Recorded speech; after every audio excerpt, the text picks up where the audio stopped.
देवरा part 1। और ये देवरा part 1 इनकी पुरानी मूवी RRR की तरह ही बहुत ही बढ़िया मूवी है और इसीलिए मैं आप सबसे बोलना चाहूंगा कि आप सभी इस मूवी को थिएटर्स के अंदर जरूर देखिए, क्योंकि सही मायनों में किसी भी मूवी को देखने में सबसे ज्यादा मजा थिएटर्स के अंदर ही आता है। लेकिन हाँ, अगर आप सभी किसी रीजन की वजह से इस मूवी को थिएटर्स में नहीं देख पाए हैं तो आपको फिक्र करने की कोई जरूरत नहीं है, क्योंकि आप सभी के लिए हम आज की इस वीडियो के अंदर इस मूवी की स्टोरी को एक्सप्लेन करने जा रहे हैं। यानी कि हमारी इस वीडियो को पूरा देखने के बाद ही आप सभी देवरा पार्ट 1 की पूरी स्टोरी को जान जाएंगे। सो इसीलिए आज आपसे कुछ भी मिस ना हो उसके लिए आप सब इस वीडियो को पूरा एंड तक जरूर देखना। एंड अगर आप में से कोई भी हमारे चैनल को पहली बार देख रहा है तो वो जल्दी से हमारे चैनल को सब्सक्राइब कर लेना। बाकी सब्सक्राइब बटन के बगल के बेल आइकन को भी ऑल पर सेट कर लेना, ताकि जैसे हमारे चैनल की कोई भी लेटेस्ट वीडियो अपलोड हो वैसे आप उस वीडियो को सबसे पहले देख सकें। और हाँ, अगर आप सबको वीडियो पसंद आती है तो आप सब इस वीडियो को लाइक जरूर करना एंड आप सभी कमेंट्स के अंदर देवरा जरूर लिखना, ताकि हमें भी ये पता चल सके कि आप सबको मूवी की स्टोरी और हमारी ये वीडियो बहुत पसंद आई है। तो चलिए अब इसी बात पे हम जल्दी से वीडियो को स्टार्ट करते हैं एंड देवरा पार्ट 1 की स्टोरी को जानते हैं। तो देवरा मूवी की स्टार्टिंग होती है मुंबई शहर से, जहाँ पर हम ये देखते हैं कि मुंबई शहर के पुलिस हेडक्वार्टर्स के अंदर एक मीटिंग चल रही होती है। इस पुलिस मीटिंग के अंदर एक मिनिस्टर सारे आईपीएस ऑफिसर्स के साथ मीटिंग कर रहा होता है और यहाँ पर ये मिनिस्टर सारे आईपीएस को ये बताता है कि हमारी कंट्री के अंदर दो बहुत बड़े टेररिस्ट हो चुके हैं और इन दोनों का नाम है दया और यति।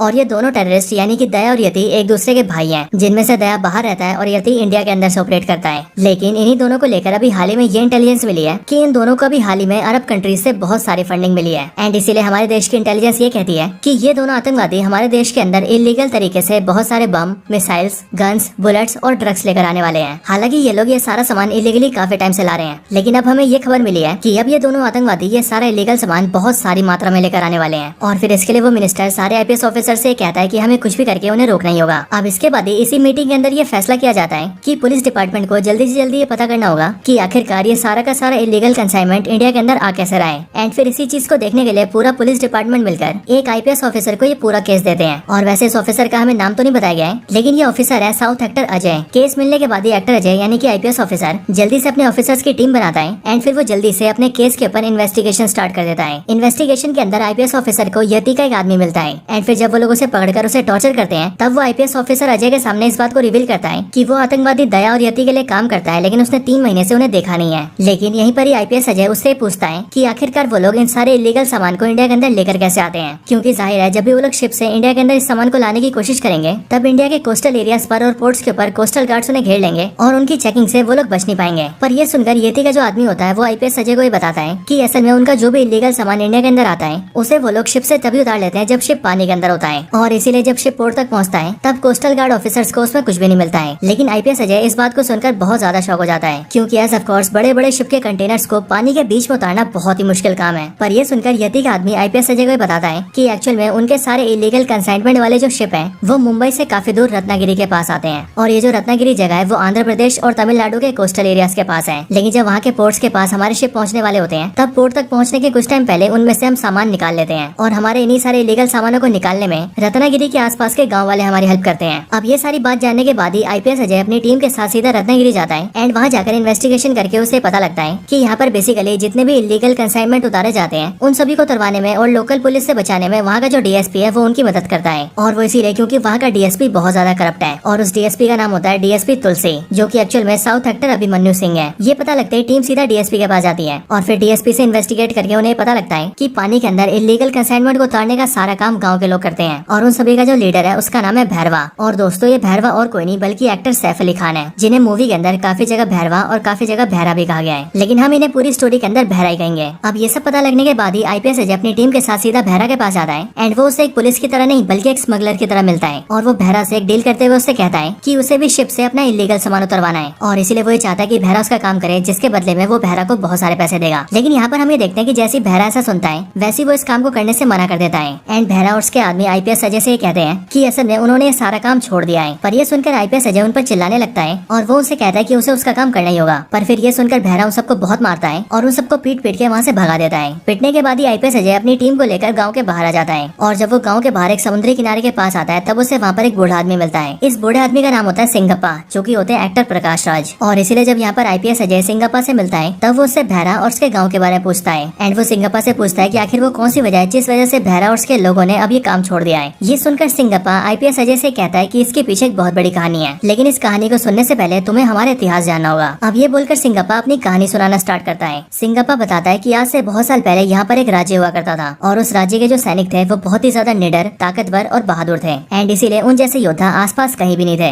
और इसीलिए इस राज्य के ऊपर अब तक जितने भी हमले हुए उन सभी हमलों में उन सारे योद्धाओं ने राज्य को बचा कर रखा। लेकिन इतने सारे युद्ध लड़ने की वजह से राज्य को काफी नुकसान हुआ और फिर इसीलिए जब आखिर में अंग्रेज यहाँ पर आए तब इस राज्य के योद्धाओं ने उन अंग्रेजों को तो भगा दिया, पर इतना सब होने की वजह से राज्य का शासन बिगड़ गया और यहाँ का राज्य और पूरा राजपाट समाप्त हो गया। और फिर इसीलिए ये सब होने के बाद ही वो सारे योद्धा जो कि इस राज्य की हिफाजत करते थे उन सभी ने अपने परिवारों को लेकर यहाँ पर गाँव बसाना शुरू कर दिया। उन सभी वीर योद्धाओं ने मिलकर यहाँ पर 4 गाँव बसाए और उन चारों गाँव के अंदर एक ऐसा योद्धा होता था जो कि पूरे गाँव को लीड करता था, यानी कि एक योद्धा पूरे गाँव का लीडर होता था। लेकिन अब क्योंकि राजपाट खत्म हो चुका था और यहाँ के लोगों के पास कमाने का कोई भी जरिया नहीं था, इसीलिए यहाँ के लोगों ने पानी में उतरकर मछली पकड़ना शुरू किया और उन्हीं सब चीजों से अपनी जिंदगी चलाई। पर इन सब के बाद भी हालात बिगड़ते ही चले गए और पीढ़ी दर पीढ़ी हमारे चारों गाँव और ज्यादा गरीब होते चले गए। लेकिन फिर एक दिन हमारे चारों गाँव का समय बदला और ये हुआ आज से ठीक 12 साल पहले। सिंगापा बताता है कि आज से 12 साल पहले हमारे गाँव में 2 आदमी आए जिनके नाम थे मुरुगा और डीएसपी तुलसी। और वैसे मैं आपको बता दूं कि इनमें से डीएसपी तुलसी अभिमन्यु सिंह थे और जो मुरुगा है वो है एक्टर मुरली शर्मा। सिंगापा बताता है कि आज से जब 12 साल पहले मुरुगा और डीएसपी तुलसी उनके गाँव में आए तो उन्होंने हमारे गाँव के लोगों को काम दिया। असल में हमारे चारों गाँव के जो लोग हैं वो बहुत ही ज्यादा ताकतवर और बहादुर हैं और इसीलिए हमारे गाँव के लोग वो काम कर सकते हैं जो कि दूसरे लोग नहीं कर सकते हैं। और मुरुगा और डीएसपी तुलसी ने इसी बात का फायदा उठाया। असल में मुरुगा इलीगल काम करने वाले लोगों के साथ मिला हुआ है, इसीलिए वो विदेशों से बहुत सारे बम, मिसाइल, बंदूक और खतरनाक चीजों को शिप में डालकर हमारे देश में इलीगल तरीके से लाता है। लेकिन अब क्योंकि पोर्ट्स पर कोस्टल गार्ड के द्वारा उसे पकड़े जाने का खतरा रहता है, इसीलिए उसने हमारे लोगों को ऑफर दिया कि हमारे लोग उसके सारे सामान को पोर्ट्स पर पहुंचने से पहले उतार दें। और इस काम के बदले उसने हमारे लोगों को काफी पैसा ऑफर किया और इसीलिए हमारे लोगों ने ये काम करना शुरू कर दिया। अब इसके बाद ही सिंगापा आईपीएस अजय को देवरा की कहानी बताना स्टार्ट करता है और वो कहानी बताते हुए उन सबसे ये कहता है कि आज से 12 साल पहले जब ये सिलसिला शुरू हुआ तब मेरे गाँव का लीडर देवरा था और देवरा के अलावा बाकी तीनों गाँव के जो लीडर्स हैं वो है भैरा, कुंजारा और रैयप्पा। और चारों गाँव के इन सारे लीडर्स ने मिलकर अपने सारे आदमियों को इकट्ठा किया एंड फिर उन सबने मुरुगा के कहने पर उसका काम करना शुरू कर दिया। अब इसके आगे सिंगापा की कहानी में हमें देवरा की फैमिली के बारे में पता लगता है, जहाँ पर हम ये जानते हैं कि देवरा की फैमिली में उसकी वाइफ है, देवरा की मदर है, देवरा का एक बेटा है जो कि 12-13 साल का है और इसके साथ ही देवरा की वाइफ प्रेग्नेंट भी है, जिस वजह से आगे चलकर देवरा को एक बेटी भी होती है। देवरा अपनी फैमिली के साथ अपनी लाइफ में बहुत खुश होता है और जो काम देवरा और उसके लोग कर रहे थे उनसे उन्हें काफी अच्छा पैसा मिल रहा होता है, इसीलिए चारों गाँव की जिंदगी काफी अच्छी चल रही होती है। लेकिन कहानी में आगे हम ये जानते हैं कि जो सैफ अली खान का कैरेक्टर है यानी कि भैरा, वो देवरा से बहुत ज्यादा जलता है और ऐसा इसीलिए क्योंकि देवरा के खुद के गांव के साथ साथ बाकी के तीनों गांव भी देवरा की बहुत ज्यादा इज्जत करते हैं। और सिर्फ ये नहीं बल्कि चारों गांव के सारे लोग मिलकर हर साल एक खास पूजा करते हैं जिस पूजा का नाम है शस्त्र पूजा। एंड बेसिकली इस शस्त्र पूजा के अंदर चारों गाँव से 2-2 योद्धा भाग लेते हैं और जिस गाँव का योद्धा आखिरी तक टिका रहता है और सारे लोगों को हरा देता है वो इस प्रतियोगिता को जीत जाता है और जो भी इसे जीतता है उसे इनाम के तौर पर सारे पूर्वजों के हथियार मिलते हैं, यानी कि वो सारे शस्त्र जिन्हें उनके पूर्वजों ने इस्तेमाल किया होता है। एंड इसलिए जीतने वाला इन सारे शस्त्रों को अपने घर में रखता है और ये इन सब के लिए बहुत सम्मान की बात होती है। और यहाँ पर हमें पता लगता है कि बीते बहुत सालों से शस्त्र पूजा की प्रतियोगिता को हर बार देवरा ही जीतता है एंड इस रीजन की वजह से भी भैरवा देवरा से बहुत ज्यादा नफरत करता है, लेकिन सामने वो हमेशा ये दिखाता है कि वो देवरा का दोस्त है।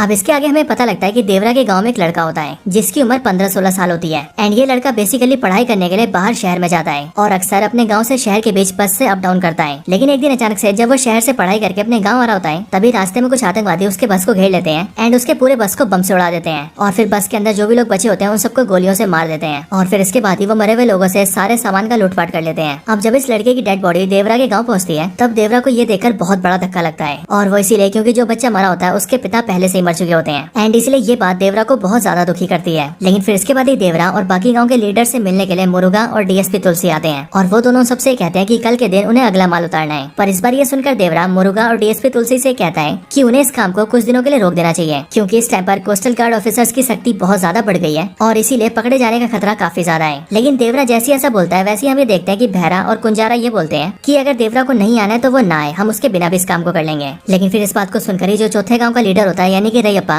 वो देवरा को साथ आने के लिए कहता है और वो देवरा को ये बोलकर मना लेता है कि अगर देवरा साथ होगा तो वो उन सबको किसी भी हालत से बचा लेगा। एंड फिर इसीलिए रैयप्पा की इस बात को सुनकर देवरा राजी हो जाता है और फिर वो सब अपने काम के लिए निकल जाते हैं। लेकिन अब क्योंकि सख्ती बहुत ज्यादा बढ़ चुकी थी इसीलिए इस बार पानी के अंदर बहुत सारे कोस्टल गार्ड ऑफिसर्स होते हैं और इसीलिए वो लोग देवरा और उसके सारे साथियों को पकड़ लेते हैं। शिप पर जब देवरा और उसके सारे लोग पकड़े जाते हैं तब सारे कोस्टल गार्ड ऑफिसर्स में से जो सबसे सीनियर होता है वो उन सबसे कहता है कि वो भी यहीं पास में ही रहता है और इसीलिए वो देवरा और उसके सारे साथियों को जानता है। लेकिन हाँ, उसने ये सुना था कि उनके बाप दादा बहुत बहादुर थे और बहुत बड़े योद्धा थे और उन्होंने अपने देश को बचाने के लिए हर बाहरी ताकत का सामना किया था। लेकिन यहाँ पर वो देख रहे हैं कि उन्हीं योद्धाओं के बच्चे अब चोरियां कर रहे हैं और ऐसे स्मगलर्स और क्रिमिनल्स का साथ दे रहे हैं जो कि हमारे देश को बर्बाद कर रहे हैं। इन सब के आगे वो ऑफिसर वो सारे कंटेनर खोलता है एंड वो सबको दिखाते हुए सबको बताता है कि इन सारे कंटेनर्स में बंदूक, बम, हथियार, गोले एंड इस तरह की सारी खतरनाक चीजें हैं और ये सारी चीजें जब इलीगली स्मगलर्स और क्रिमिनल्स के हाथ जाती हैं तब वो सब इन सब से हमारे लोगों को मारते हैं। अब जब देवरा उस ऑफिसर की सारी बातें सुनता है तब वो ये समझ जाता है कि वो ऑफिसर बिल्कुल सही कह रहा है और इसी टाइम पर वो अपने गाँव के लड़के की मौत को भी याद करता है, क्योंकि उस लड़के की मौत भी इन सारे हथियारों के हमारे देश में आने की वजह से हुई थी। और फिर इसीलिए यहीं पर ही देवरा अपने मन में डिसाइड करता है कि अब से वो ये सारा काम छोड़ देगा। लेकिन इस टाइम पर ही देवरा ये देखता है कि भैरा, कुंजारा, रैयप्पा और उसके बाकी सारे लोग अचानक से सारे कोस्टल गार्ड ऑफिसर्स के ऊपर हमला कर देते हैं एंड उन्हें मारने लगते हैं। लेकिन फिर ये देखकर देवरा अपने लोगों के खिलाफ हो जाता है और वो उन सबको ऐसा करने से रोक देता है एंड फिर वो अपने सारे लोगों को चलने के लिए कहता है, जिसके बाद ही वो लोग उन सारे कंटेनर को अपनी बोट्स पर डालते हैं और वहाँ से निकलने लगते हैं। लेकिन जाने से पहले भैरवा उन सारे कोस्टल गार्ड ऑफिसर से वादा करता है कि आज के बाद से वो ऐसा कोई काम नहीं करेगा और रही बात उसके गाँव के लोगों की तो वो उन्हें भी ऐसा कुछ नहीं करने देगा। और फिर ये बोलने के बाद ही भैरवा अपने सारे लोगों के साथ अपने गाँव आ जाता है। जब वो लोग गाँव पहुँचते हैं तब मुरुगा और डीएसपी तुलसी वहाँ पर आते हैं एंड वो लोग देवरा से अपना सामान मांगते हैं। लेकिन देवरा उनके सामने उनके सारे सामान को डिस्ट्रॉय कर देता है एंड वो सबसे कहता है कि आज से वो लोग उसका कोई काम नहीं करेंगे। और इसके साथ ही देवरा चारों गाँव में ऐलान करता है कि आज के बाद से सिर्फ वही नहीं बल्कि चारों गाँव में से कोई भी आदमी उनका साथ नहीं देगा और वो मुरुगा के कहने पर किसी भी इलीगल सामान को जहाज पे से नहीं उतरवाएगा। देवरा जैसी ऐलान करता है वैसे ही देवरा का गाँव और रैयप्पा का गाँव उसे सपोर्ट करते हैं। लेकिन हम ये देखते हैं कि भैरा और कुंजारा के गाँव वाले उसका विरोध करते हैं और कुछ लोग देवरा से लड़ने भी आते हैं। लेकिन देवरा उन सबको धूल चटा देता है और अपने हथियार से उन सबकी पीठ पर एक्स बना देता है और सब लोगों से कहता है कि अगर आगे से भी किसी ने कुछ करने की कोशिश की तो उसका भी वो यही हाल करेगा। हालांकि देवरा के ये सब अनाउंस करने के बाद भी गाँव के बहुत सारे लोग होते हैं जो कि इलीगल काम को जारी रखते हैं। लेकिन जितनी बार भी वो लोग ये सब करने जाते हैं उतनी बार ही देवरा उन सबको पकड़ के पेलता है और उन सबके पीठ पे एक्स का निशान बनाता है ताकि बाकियों को भी ये संदेश मिल सके कि देवरा से कोई नहीं बच सकता है। और फिर इसके बाद ही हम ये देखते हैं कि चारों गाँव मिलकर फिर से फिशिंग करने लगते हैं और मछलियाँ पकड़कर अपनी जिंदगी चलाने लगते हैं। बट ये सब भैरा को बहुत ज्यादा बुरा लगता है और इसीलिए वो किसी भी तरह से देवरा को रास्ते से हटाने की कोशिश करता है एंड फिर इसके लिए वो अपने और कुंजारा के गाँव के साथ मिलकर ये प्लान बनाता है कि उन दोनों गाँव के लोग मिलकर देवरा को मार देंगे। अब कुछ दिन बाद ही हम ये देखते हैं कि जो रैयप्पा होता है यानी कि चौथे गाँव का लीडर,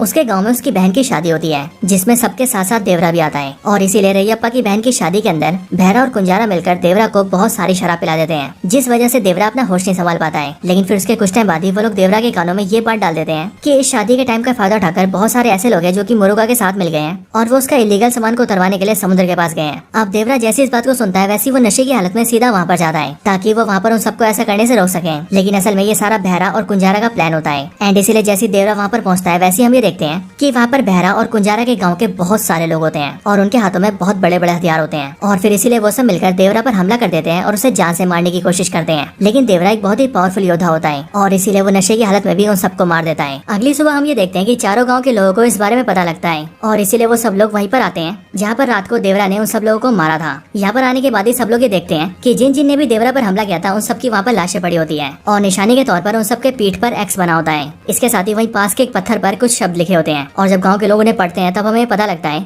कि वो असल में देवरा ने लिखा है। उन शब्दों को पढ़कर हमें पता लगता है कि देवरा अब गाँव छोड़कर चला गया है और इसीलिए अब से वो दूर रहकर ही चारों गाँव की निगरानी करेगा एंड आगे से जो भी फिर से इलीगल काम करने की कोशिश करेगा देवरा उन सबको भी जान से मार देगा, बिल्कुल उसी तरह से जिस तरह से उसने इन सबको मारा है। अब हालांकि ये सब होने के बाद भी गाँव के काफी सारे लोग फिर से वो इलीगल काम करने की कोशिश करते हैं। लेकिन वो लोग जितनी बार भी ऐसा करने की कोशिश करते हैं उतनी बार देवरा उन सबका वही हाल करता है जो हाल उसने पहले वाले लोगों का किया था एंड इसीलिए चारों गाँव में डर बैठ जाता है कि देवरा किसी को नहीं छोड़ेगा। इसीलिए हम ये देखते हैं कि चारों गाँव मिलकर ये सारे काम छोड़ देते हैं और वो लोग फिर से फिशिंग स्टार्ट कर देते हैं। और फिर इसी तरह से 10-11 साल बीत जाते हैं जिसके बाद ही देवरा का जो बेटा होता है जिसका नाम वरा होता है वो भी जवान हो जाता है और वो भी बेसिकली अपने बाप देवरा जैसे दिखता है क्योंकि ये भी जूनियर एनटीआर ही होता है। लेकिन हाँ दोस्तों, यहाँ पर हमें पता लगता है कि जहाँ पर देवरा एक बहुत ही बड़ा वीर था वहीं पर ही देवरा का बेटा वरा डरपोक होता है और इसीलिए वो किसी से भी लड़ाई झगड़ा नहीं करता है। लेकिन इसी टाइम पर हम भैरा को भी देखते हैं जिसके मन में देवरा को लेकर गुस्सा और ज्यादा बढ़ चुका होता है और इसीलिए उसके गाँव के जिन भी लोगों को देवरा ने मारा होता है वो उन सबके बच्चों को इकट्ठा करके एक आर्मी बनाता है एंड बचपन से उन्हें ट्रेन कर करके जवानी तक उन्हें ऐसा बना देता है कि मानो वो सारे के सारे किलिंग मशीन हो गए हो। और भैरा उन सबको ऐसे इसीलिए तैयार करता है ताकि जब भी उसे देवरा मिले तो वो उन सबके जरिए देवरा को खत्म कर दे। अब इसके आगे हम ये देखते हैं कि गाँव में सब कुछ ठीक चल रहा होता है, सब लोग अपना काम कर रहे होते हैं और जब जब कोई भी लोग इलीगल काम करने की कोशिश करते हैं और समुद्र में आते हैं तब हर बार देवरा उनका वही हाल करता है जो उसने पहले वाले लोगों का किया था। लेकिन फिर एक दिन अचानक से हम ये देखते हैं कि भैरा के गाँव के कुछ लड़के देवरा की बेटी को छेड़ देते हैं यानी कि वरा की बहन को। लेकिन हाँ, जैसे इस बारे में वरा को पता लगता है वैसे वो लड़कों को बहुत मारता है। पर जब वरा उन सबको पीट के वहाँ से जा रहा होता है तभी भैरा अपने गाँव के उन लड़कों में से एक लड़के को जान से मार देता है जिसके बाद अगले दिन गाँव में ये खबर फैलती है कि वरा ने उन लड़कों को पीट पीट कर एक की जान ले ली है। अब ये बात जैसी वरा को पता लगती है कि उसके पीटने से किसी की जान गई है तब वो सीधा भैरा के गाँव भैरा के पास आता है ताकि वो भैरा से माफी मांग सके। लेकिन भैरा उससे कहता है कि वो उसे तभी माफ करेगा जब वो उसके लिए काम करेगा। अब ये बात सुनकर वरा हाँ बोल देता है और फिर इसके आगे हमें पता लगता है कि भैरा ने मुरुगा और डीएसपी तुलसी से डील कर ली होती है एंड उसने उनसे ये बोला होता है कि अब उसके जो लड़के हैं वो इतने ज्यादा तैयार हो चुके हैं कि अब अगर देवरा उनके सामने आता भी है तो वो लोग देवरा को जान से मार देंगे। और फिर इसके लिए वो लोग कंसाइनमेंट को लेने के लिए पानी में उतरते हैं। और इस बार भैरा उन सबके साथ साथ देवरा के बेटे वरा को ही भेजता है और वो वरा से कहता है कि अगर उसका बाप देवरा उसे दिखे तो उसे देवरा को मारना पड़ेगा। अब इन सब के बाद ही जैसे वो लोग पानी में आकर कंसाइनमेंट उतारने लगते हैं वैसे हम ये देखते हैं कि कोई उन पर हमला कर रहा है और कोई उन सबको पानी में खींच कर मार रहा है। और जब दूसरे लोग उन सबको खींचकर बाहर निकाल रहे हैं तब वो लोग ये देख रहे हैं कि जिन भी लोगों को पानी के अंदर खींचा गया था उन सब की पीठ पर एक्स बना हुआ है और इसलिए ये सब देखकर वो लोग ये समझ जाते हैं कि शायद से देवरा यहाँ पर आकर उन सबके साथ ऐसा कर रहा है। लेकिन फिर यहीं पर एक बहुत बड़ा खुलासा होता है और वो खुलासा ये होता है कि वहाँ पर देवरा नहीं होता बल्कि देवरा का बेटा वरा ये सब कर रहा होता है। और फिर जब वो उन सारे लोगों की पीठ पर एक्स बना देता है और उन्हें बेहोश कर देता है तब वो सबको शिप में डालकर तट पर ले आता है और तब उससे वहाँ पर मिलने आते हैं प्रकाश राज यानी कि सिंगप्पा। एंड फिर यहाँ पर आकर स्टोरी खुलती है और हमें पता लगता है कि असल में जिस रात सारे लोगों ने देवरा पर हमला किया था उसी रात को देवरा की मौत हो गई थी। लेकिन देवरा के बेटे वरा ने और सिंगप्पा ने दोनों ने मिलकर देवरा को मरने के बाद भी उसे किस्से कहानियों में जिंदा रखा ताकि चारों गाँव के मन में जो डर है वो डर बना रहे और कोई भी गलत करने से पहले 100 बार सोचे। और सिर्फ ये नहीं बल्कि देवरा के मरने के बाद जितने भी लोगों के साथ हमें ऐसा लगा कि उन्हें देवरा ने मारा है उन सबको भी असल में वरा नहीं मारा था। लेकिन ये सारी बातें जानने के बाद ही जब हमें पता लगता है कि देवरा की मौत हो चुकी है और देवरा उसी दिन मर गया था जिस दिन उन लोगों ने देवरा पर हमला किया था तब यहाँ पर एक बहुत बड़ा सवाल उठता है और वो इसीलिए क्योंकि उस दिन देवरा से लड़ने के लिए जो भी लोग आए थे देवरा ने उन सबको मार दिया था। तो आखिरकार उन सबको मारने के बाद भी देवरा की मौत कैसे हुई और आखिरकार वो कौन था जिसने देवरा को मारा होगा। सो एंडिंग में हमें इसका भी आंसर मिलता है और हमें पता लगता है कि उस दिन जिस दिन देवरा ने उन सबको मार दिया था तब उन सब के बाद देवरा से मिलने के लिए वहाँ पर देवरा का बेटा वरा आया था और देवरा के बेटे वरा ने देवरा को चाकू मार के जान से मार दिया था। यानी कि देवरा का कातिल और कोई नहीं बल्कि देवरा का बेटा वरा है जिसने सिर्फ 13-14 साल की उम्र में अपने पिता देवरा को मार दिया था। लेकिन दोस्तों जैसे हमें इस सवाल का जवाब मिलता है वैसे ये मूवी एंड हो जाती है और अपने साथ ये सवाल छोड़ जाती है कि आखिरकार देवरा के बेटे वरा ने देवरा को क्यों मारा। लेकिन हाँ हमें इस बात का जवाब मिलेगा देवरा पार्ट 2 के अंदर। वैसे ये बिल्कुल बाहुबली जैसा हुआ है क्योंकि बाहुबली 1 देखने के बाद सबके मन में भी यही सवाल था कि आखिरकार कटप्पा ने बाहुबली को क्यों मारा। और अब बिल्कुल वैसे ही देवरा मूवी देखने के बाद भी सबके मन में यही सवाल रहेगा कि आखिरकार देवरा के बेटे वरा ने देवरा को क्यों मारा। वैसे दोस्तों आपके हिसाब से इसका आंसर क्या हो सकता है? आपके हिसाब से वरा ने देवरा को क्यों मारा होगा? अगर आप इसका आंसर गैस कर सकते हैं तो आप वो हमें कमेंट्स के अंदर जरूर बताना। बाकी इस वीडियो को यहाँ तक पूरा देखने के लिए आप सबका बहुत बहुत थैंक यू। अगर आपको वीडियो पसंद आई हो तो आप वीडियो को लाइक करिए, कमेंट्स के अंदर देवरा लिखिए और वीडियो को ज्यादा से ज्यादा शेयर करिए। बाकी मैं मिलता हूँ आपसे ऐसी किसी और बेहतरीन वीडियो में, तब तक के लिए गुड बाय।